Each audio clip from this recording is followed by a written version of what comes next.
ainda que os vossos pecados sejam como escarlata, eles se tornarão brancos como a neve. Ainda que sejam vermelhos como carmesim, se tornarão como a branca lã. Isaías capítulo 1, versículo 18. Irmãos e amigos que me ouvem neste momento tão oportuno, eu quero apresentar para todos uma história real, uma transformação feita por Cristo Jesus. Os ouvintes observem quão grande é o poder de Deus. Trata-se da vida de Carlos Neves, um moço que provou de tudo o que é ruim na vida do tóxico, do assalto, das grades, enfim, que esse testemunho sirva de exemplo para muitos. Com vocês, o ex-presidiário, agora nosso irmão em Cristo Jesus, Carlos Neves.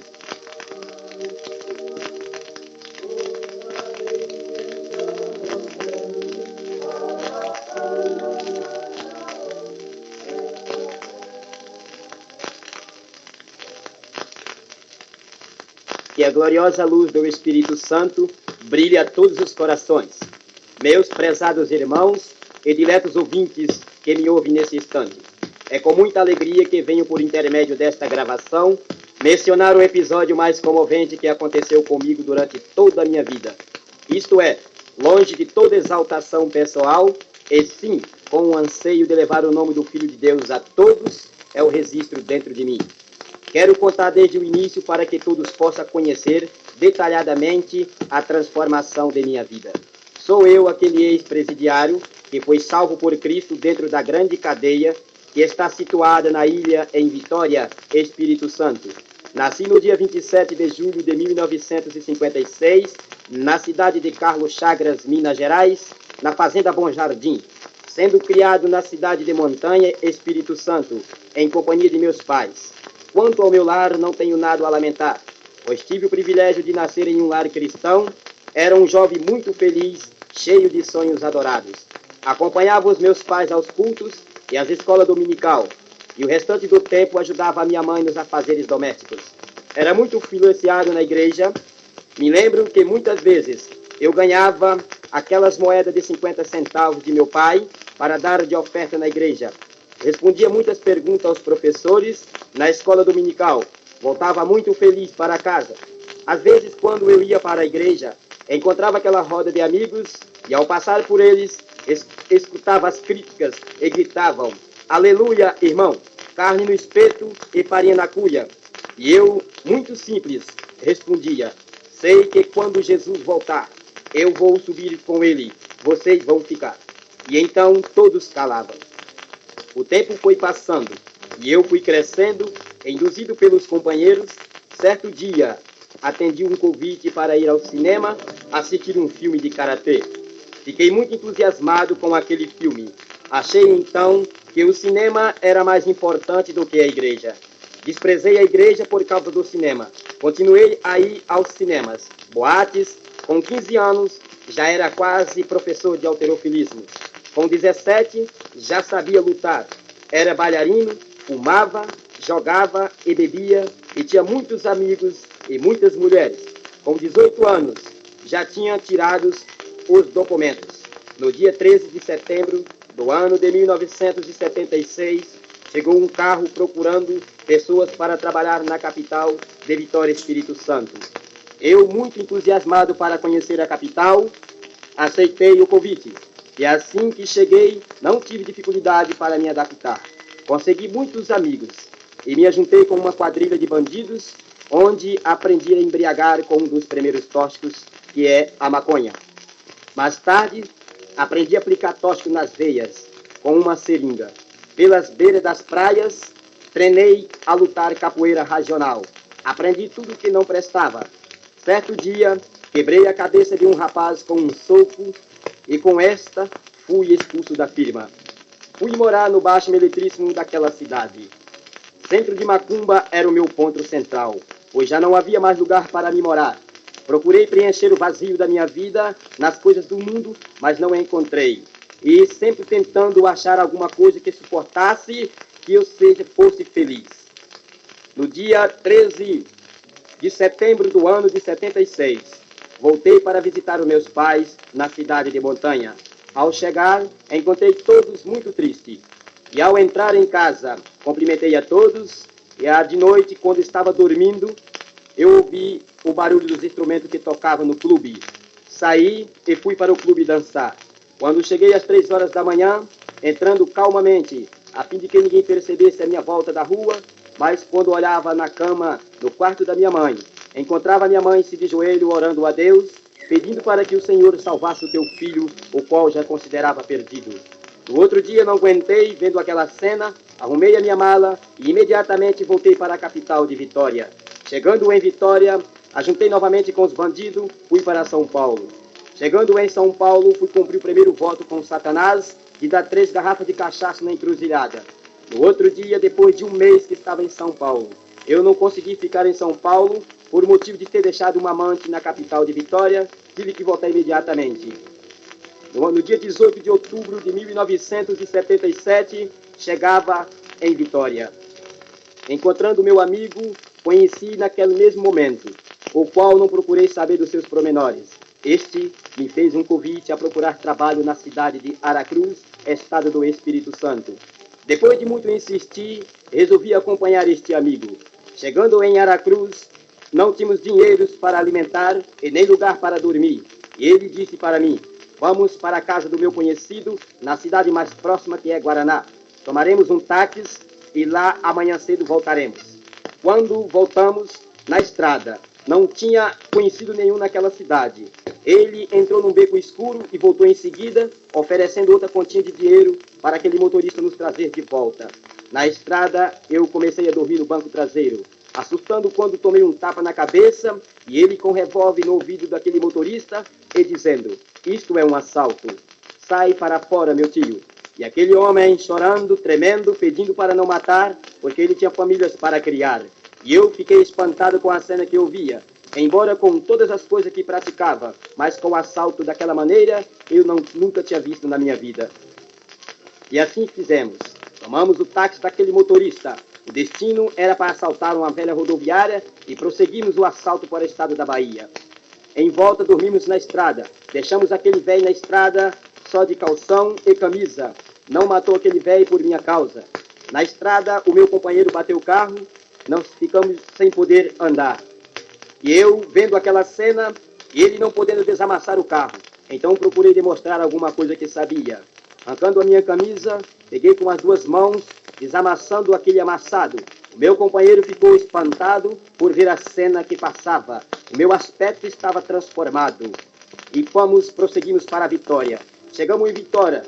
Nós fomos para o Baixo Beletríssimo. Não conseguimos fazer o assalto. Deus mudou os planos. E deixei aquele amigo em Vitória, fui para o Baixo Beletríssimo daquela cidade, no qual não enxergava outro lugar para mim ir. Por falta de documentos, fui preso pela Polícia Civil. Porém, eles não sabiam que nós éramos assaltantes, o qual já estava sendo procurado por toda a polícia capixaba. No dia seguinte, o meu companheiro também foi preso. Fomos colocados na superintendência. Depois de 2 dias, no dia 19 de outubro de 77, foram repassar os presos, a fim de que a vítima reconhecesse os assaltantes. Finalmente chegou na minha vez. Quando chegou em cima, onde que estavam os policiais, o meu parceiro já estava algemado. Olhando para ele, e a vítima apontou com o dedo para mim, dizendo: foi estes mesmos que me assaltaram. Este não é tanto, que era eu, mas o mais perigoso é este, que era o meu companheiro. Colocou revólver em minha cabeça e tomou meu carro. E então procurei negar aquela cena, mas não foi possível, fui submetido de pancadas. Rolavam pelo chão, chute pela boca do estômago, foice de fuzil, água gelada e, enfim, não vi mais nada.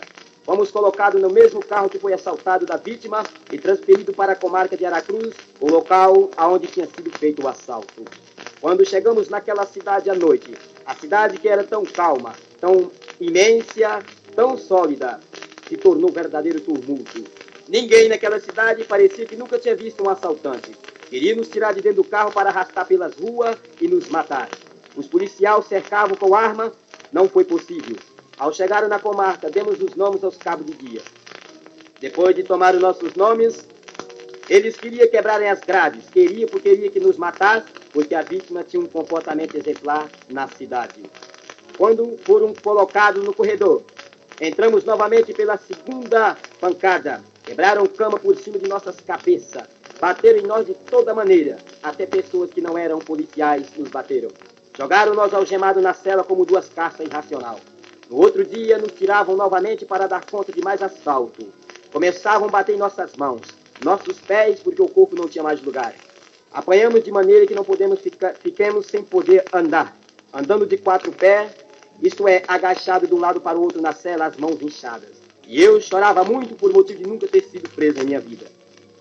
No dia 21 de outubro de 1977, fomos processados no artigo 159, combinado por 121 do Código Penal Brasileiro, quer dizer, assalto, mão armada e agressão. Fomos jogados na cela separados. Na outra cela, o meu companheiro, não respeitando as cautelas, exigida pelos presidiários velhos da justiça, os policiais ficaram com medo. Ele começou a espancar os outros presos, começou a fazer bagunça, então fomos recambiados para a Casa de Detenção Pedra d'Água, que está situado em Vitória, na ilha. Uma cadeia que, quando tem poucos presos, tem 480 presos. Ao chegar naquela cadeia, a primeira palavra que ouvimos do diretor foi esta: para vocês saberem o que era a casa de detenção, vocês vão ter que passar primeiro por um castigo que dá o nome de cara preta. Meus ouvintes, meus irmãos, ouçam com atenção. Este castigo tem 1,5 metro de altura, 2 metros de comprimento, 1,20 metro de largura. A primeira porta, 2 metros de altura, de folhão de lata. A segunda porta, 1 metro. E nós entramos para dentro daquele castigo só de calção. Eu e o meu parceiro. Lá dentro daquele castigo estava cheio de fezes, bicho e água podre. E ali nós não via nem o meu companheiro sequer devido à escuridão. Meus ouvintes, perdi todos os meus cabelos da minha cabeça. Ali dentro o meu corpo empolou todinho de uma coceira brava. Também, para completar a história, perdi as minhas vistas. Meu companheiro começou a chorar. No segundo dia ele foi tirado.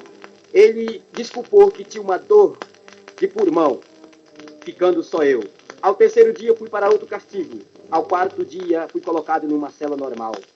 Encontrando os amigos que já conhecia desde a liberdade, os quais me protegeram, raspei toda a minha cabeça, me deram roupa, tomei banho. Mas, dentro do presídio, comecei a observar os presos. Certo dia, observei quando um preso matava outro de faca, dando 18 facadas naquele preso e aquele outro preso pedindo para deixar ver os seus familiares. E eu fiquei emocionado, eu fiquei com medo daquela cena, começava a chorar e quanto mais chorava, mais não tinha consolo. E eu dizia comigo mesmo, também vou morrer pelos presos, porque eles estão matando seus companheiros, quanto mais a mim que não conheço. No outro dia, fomos para o banho de sol, onde que outros presos tornou matar outro preso. Os prezados ouvintes poderão perguntar, mas como que esses presos conseguirão faca para matar os outros? Meus ouvintes, eles quebram as camas de cimento, conseguem tirar aqueles vergalhão e faz aquelas facas que dão o nome de chuncho. Outros fazem de colher, outros matam de toalha.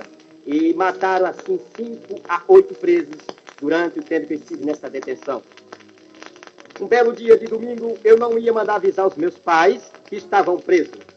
Mas o jornal espalhou por toda a parte espiritantense. A televisão espalhou por todo canto.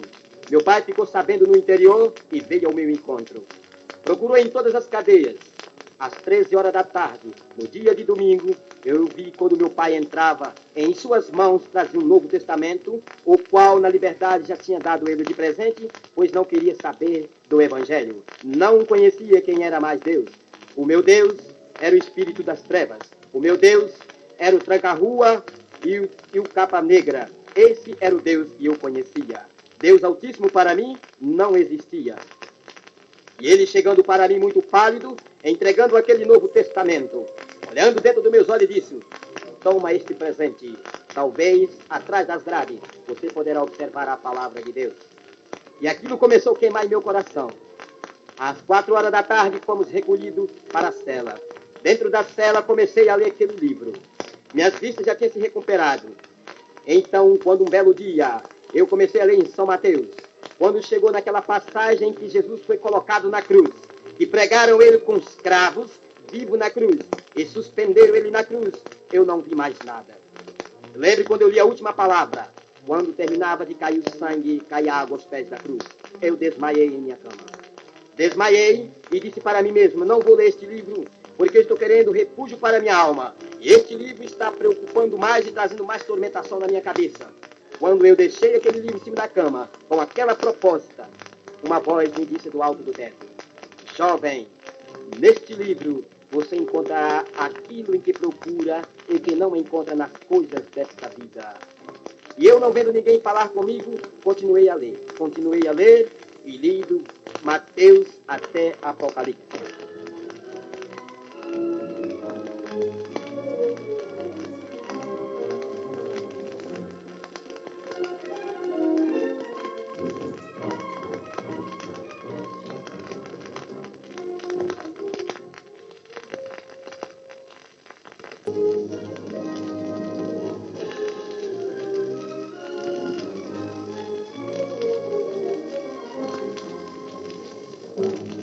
E ao terminar de ler aquele livro, eu senti que algo faltava em minha vida. Olhava para o céu, pelas grades, só via as estrelas. Olhava para as paredes e, nem tanto, não via nenhum dos meus irmãos presos. Também pude lembrar quando era criança, não tinha uma vida tão sofrida como esta. E também não via nenhum dos meus irmãos presos, lembrei que todo aquele meu padecimento era o preço da minha desobediência. E então disse para mim mesmo, o dia que os crentes vierem aqui, domingo às 13 horas da tarde, eu vou voltar para Jesus. E assim fiz. Prezados jovens que me ouvem nesta hora, está aí uma parte importante, uma incumbência em que Deus colocou em tuas costas. De ir aos presídios, levar a palavra de Deus. Se os crentes não vão ao presídio aquele domingo, estaria eu perdido. Estava ansioso, esperando que chegasse algum servo de Deus para levar o alimento do céu para mim. E eu, com lágrima nos olhos, falava aquelas palavras. Muitas das vezes Deus te entregou um compromisso, entregou esta responsabilidade, e você, no entanto, está parado em tua casa, envolvendo com aquilo que não te pertence. Lembra do teu Criador, lembra do ídolo de Jesus. Vai aos presídios, meu jovem, adolescente, vai levar a palavra de Deus, porque dentro dos presídios se encontra muito desviado como eu era. E ao entrar aqueles crentes às 13 horas da tarde, juntamente com a minha amante, ouvi muito bem a pregação e os hinos cantados. Quando aquele pregador fez o apelo, onde está a primeira alma que quer aceitar Jesus como teu Salvador? Onde está um desviado que quer voltar? Eu fui levantar as minhas mãos, quando uma mão preta me segurou por baixo e dizia, você não vai ser crente, você vai morrer porque você é desviado. A terceira vez, o pregador, Deus usando ele, disse, às vezes, meu amigo, você está distanciado e o inimigo está falando que não tem jeito para você. Mas eu te digo agora que Jesus tem poder para transformar o homem velho em uma nova criatura. E eu assustei quando estava de joelho com as mãos postas para os céus, voltando para Jesus. Vamos colocá-lo na cela às 4 horas. Na segunda-feira fomos para a comarca no interior. Atendeu o chamado do doutor juiz. No dia 29 de 1978, fomos condenados a 6 anos de reclusão. Voltando para a detenção, meus pais já tinham pedido para eu ficar na comarca onde eu desejava, devido à conduta dos presos. Lá eu sabia que não ia morrer pelos outros amigos. Cá, eles não importavam ou para matarem ou para morrer, porque o que tinha menos cadeia tinha 100 anos de cadeia. E comecei a pensar no carro, delegado na frente e meu parceiro algemado comigo e um policial atrás. Lágrimas caídas dos meus olhos e uma voz disse, suicida e leva o teu companheiro. Quando eu fui para abrir a porta, para cair no asfalto, o delegado olhou para trás e disse, você está chorando? Eu não respondi nada. E ele disse, vou deixar este rapaz na estrada e trazer de volta para a comarca. Ele tem jeito de se regenerar. E então parei com aquele intento. Voltando para a comarca, já tinha entregado para Jesus. Foi preso um lutador de capoeira, onde eu começava a treinar capoeira dentro da cela. Jogar tóxico nas veias que os portarias levavam. Fumar maconha, 3 maços de cigarro por dia, e 2 pacotes de fumo. Um certo dia entrei no banheiro para entregar a vida para o diabo, quando eu ouvi uma voz, na hora que eu estava para cortar os meus punhos, e uma voz que eu vou falar pela segunda vez: jovem, pensa no que fazes, porque amanhã poderá ser muito tarde. O teu chamado é grande. E eu não vi ninguém que falava comigo. Voltei para minha cama muito triste, pegando a Bíblia, e li no livro de Amós, capítulo 4, versículo 12, que dizia o seguinte: prepara-te, ó Israel, para encontrar com o Senhor teu Deus. E eu não estava preparado, embora já tinha aceitado, mas o inimigo não queria deixar eu servir a Cristo. Estava sendo preso pelo inimigo, preso pela maconha, preso pelo tóxico, preso por todas as coisas que levam o homem à perdição. Não dá para mencionar todos nesta gravação, porque o meu testemunho é muito grande. E então, meus ouvintes, meus irmãos, naquela hora, à noite, eu senti o desejo de orar a Deus, depois de 10 anos. Naquela comarca eu fui desprezado, não tinha um sabão para tomar um banho, não tinha um creme dental para escovar os dentes. Minhas vistas tinham se recuperado, mas estava com um bolo na barriga. Não poderia me alimentar, só tomava água. Às vezes, quando acordava, estava no hospital, levado pelos policiais, os quais pensavam que aquilo era grupo meu para fugir do presídio. Um belo dia, sentava nas grades, olhava os pássaros na rua, começava a chorar e escrever algo. E os visitantes que vinham visitar os seus parentes, no entanto, não tinha ninguém para me visitar, dormindo no chão, condenado a 6 anos de reclusão, sem parente, sem amigo. E um belo dia, fechei as cortinas da minha cama e senti um desejo de orar a Deus, depois de 10 anos que estava pelo mundo vagando. Fechando a cortina, e orei desta maneira: ó Senhor Jesus das Assembleias de Deus, ó Jesus da minha mãe, se é verdade que o Senhor existe, eu quero ver nesta hora. Pois eu li na Bíblia, no livro de São João, capítulo 8 e verso 32, que diz o seguinte: conhecereis a verdade, e a verdade vos libertará. Ó Deus, o Senhor sabe que eu sou um desviado, aceitei o Senhor novamente, mas não tenho condições de ser livre dos tóxicos. Jesus, tenha misericórdia de mim, não deixe a minha alma perecer. Se é verdade que o Senhor existe, me transforma nesta noite de corpo e de alma. E prometo ao Senhor que vou dar esse testemunho a todo mundo, até os confins da terra, e enquanto for vivo, eu irei te servir. Quando me deitei na cama, eu não dormi. Observei quando a fumaça rodava dentro da cela, e dentro daquela fumaça, eu observei quando começou uma grande bola de fogo. E eu comecei a olhar naquela bola de fogo, porém estava anestesiado por uma força estranha. Não podia mexer, simplesmente contemplava a cena na cela. Meus companheiros sumiram, e dentro da bola de fogo a imagem do Senhor Jesus, e veio ao meu encontro. E ao chegar em minha cama, ele disse as seguintes palavras: por causa das tuas lágrimas, meu Pai me envia a ti. Eis que estou aqui para atender o teu pedido. O teu padecimento é para a glória e honra de meu Pai. Tuas lágrimas chegaram aos céus. Toma minha palavra e eu serei contigo. E eu fiquei sem saber o que fazer com aquele ser celestial em volta de minha cama. Procurei a minha fala, mas não tinha mais fala. Ao pensar em minha mente, ele me respondia. Eu perguntei, mas quem é o Senhor? Ele diz, eu sou o teu Senhor. E eu pensei perguntar novamente, mas eu fumo? E ele disse, eu sou o teu libertador. Veja as minhas mãos furadas, veja o meu lar sangrando. Isto foi por tua causa. Agora siga os meus passos e eu serei contigo e nada vai te faltar, nada vai te faltar. Quando aquela imagem sumiu, eu estava balançando as grades da cadeia, gritando. Não sabia se glorificava, ou se chorava, ou se sorria, ou se rolava pelo chão. Mas simplesmente sabia de uma coisa. Em mim estava um outro, eu estava leve como uma pena. 8 demônios saiu de minha vida, fui transformado pelo poder de Deus.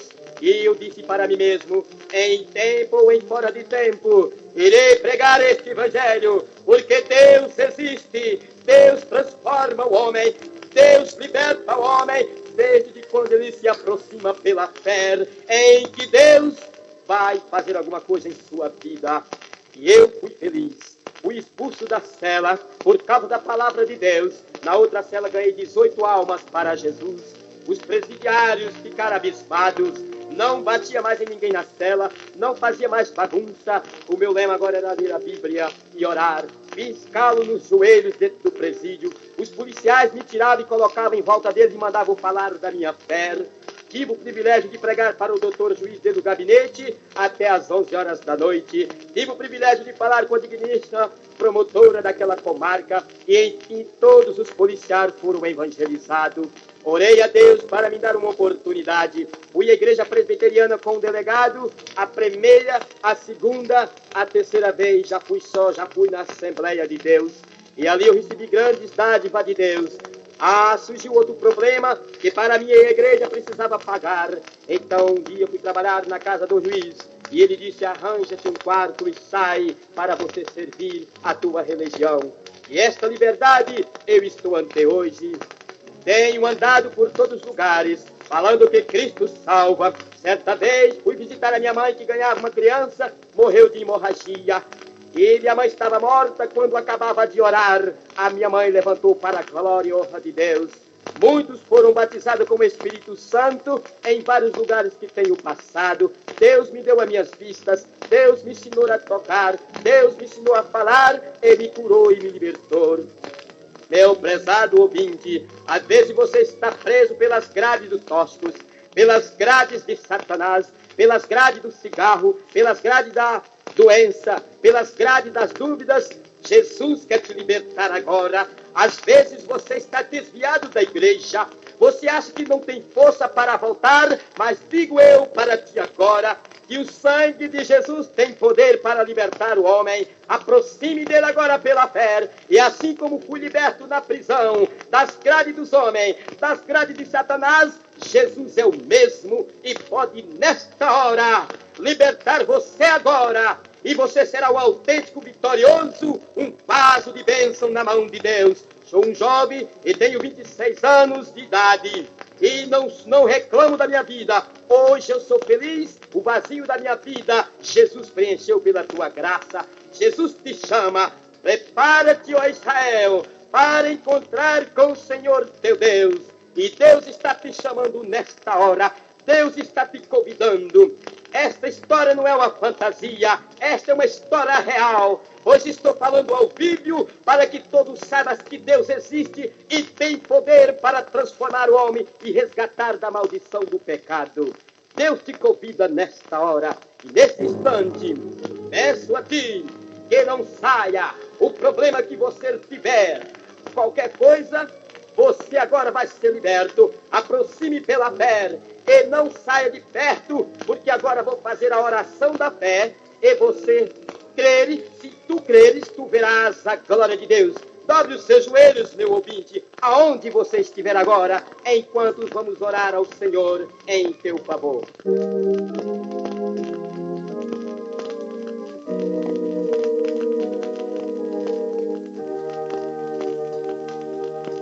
Ó Senhor Deus que estás nos céus, nesta hora, ó Pai, elevo meus pensamentos ao trono de tua graça, para pedir ao Senhor uma bênção em favor de todos os ouvintes que me ouvirem neste instante. Ó Pai Santo, assim como tu enviaste o teu anjo na prisão para me libertar das grades, tu, Senhor, agora pode enviar dos céus em cada lar neste instante. Aonde estiver uma criança enferma, aonde estiver um desviado, aonde estiver uma pessoa na cama, nos hospitais, nas cadeias, o Senhor agora possa visitar cada lar, restituindo, dando novas vidas, a fim de que o teu nome seja exaltado e enaltecido entre todo o povo. Meu Deus, ouve-te, ó Pai, do trono da tua habitação, abre as portas dos céus e inclina os teus ouvidos santos, ó Deus, e estende as tuas mãos poderosas, e estende sobre cada vida agora. Atende a oração do teu servo nesta hora, responde este clamor, ó Deus,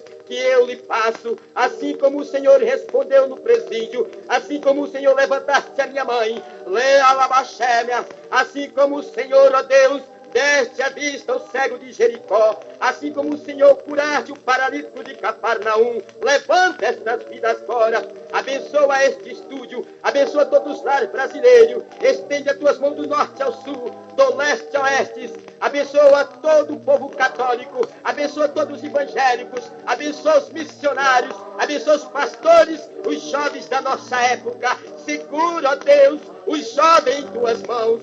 Não deixa que ele abandona. Ó Pai Santo, tu tens o poder para transformar as vidas. Concede, ó Deus, aquilo em que ele lhe pede, segundo a tua vontade. Meu Senhor, meu Deus, cura agora, dá vista aos cegos. Jesus, levanta esta vida que agora está de joelho, com lágrimas nos olhos, esperando ansiosamente receber uma bênção de ti. Ó Pai Santo, envia o teu anjo agora com um bálsamo nas mãos, pois tu és o Cordeiro de Deus que tira os pecados do mundo. Jesus, eu não mereço tal coisa, mas tu és, ó Pai, tu és maravilhoso, tu és onipotente, a tua graça nos basta. Jesus querido, este é o meu pedido que eu te faço nesta hora.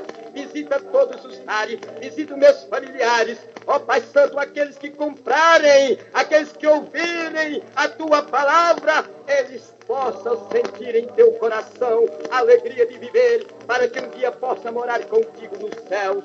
Senhor Jesus, ilumina o entendimento de todos, mostra-lhe o caminho da verdade, para que nenhum se perca, pois a tua vida custou cara. Ó Deus, esta é minha oração nesta hora, em que eu te peço. Ouça, Pai Santo, responde-me, em nome de teu Filho Jesus. Eu te peço agora e para todos sempre. Amém e amém e amém, Jesus.